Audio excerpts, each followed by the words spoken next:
Is your company at risk of losing $5.5 million due to HIPAA violations? Welcome to TechNation 360. I'm Brian Pincus. All right, let's get to it.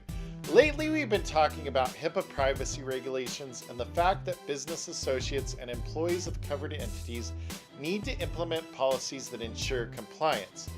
Memorial Healthcare learned this lesson the hard way when they lost $5.5 million due to allegations that they did not follow HIPAA access control requirements. More specifically, this fine resulted from allegations that a business associate's former employee had accessed PHI for an entire year. This case is especially important because it stands as a great example of the fact that you need to be aware of what your business associates are doing. Moreover, if you're a business associate, you need to do more to help protect the covered entities that you provide services to. Simply signing a business associate agreement and then moving on simply isn't enough. So here are some tips. First, make sure that account termination policies are followed, not just for employees, but for all users who have been granted access. And don't forget about your business associates. 2, set up policies that require your business associates to regularly audit their active users and provide immediate notification of any terminations. And finally, if you're an associate and haven't been asked to provide regular audits, be proactive, conduct them yourself, and then notify of any discrepancies.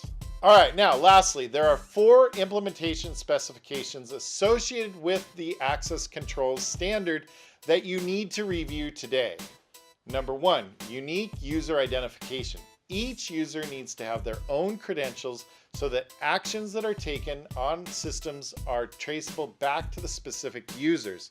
Make sure that users do not share credentials and that you have followed authentication complexity best practices as we've discussed in other videos. Number 2, emergency access procedures.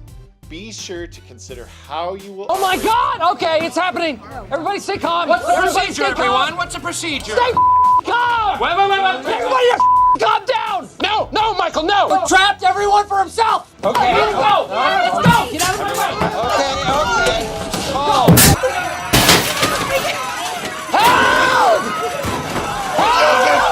Okay, well, that might be a bit extreme, but seriously, things happen every day which could affect your ability to conform to this regulation. The last thing that you want to happen following some type of emergency event would be to be hit with a massive HIPAA fine. Number 3, automatic log off. Again, don't just worry about employees in your office. DHHS has been very clear that this policy also should cover those working out of home offices or remote sites. Number 4, encryption and decryption. One of the difficulties in ensuring regulatory compliance is that regulations often are written in very broad terms rather than specific actionable steps, and the area of encryption and decryption is no different. On the surface, it seems like a very simple requirement, but trust me, there is a lot to this. That said, one immediate area that often has vulnerability is email. There are many systems out there that allow you to only send encrypted messages, but many organizations don't implement them because they are difficult to use. So they rely on telling employees, hey, don't send PHI via email. I think it's time for all of us to reassess HIPAA compliance, and that's exactly what TechNation 360 is all about.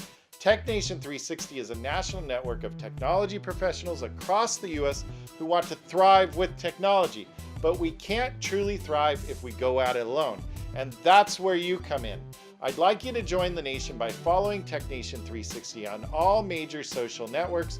Then together we can ensure that organizations are compliant with HIPAA access control regulations and other enterprise technology regulatory requirements by posting videos, comments, diagrams, or really anything else that can help us thrive with technology. That's it for now. More to come on TechNation 360. So follow us on all social networks, download our podcast on iTunes, and I'll see you next time.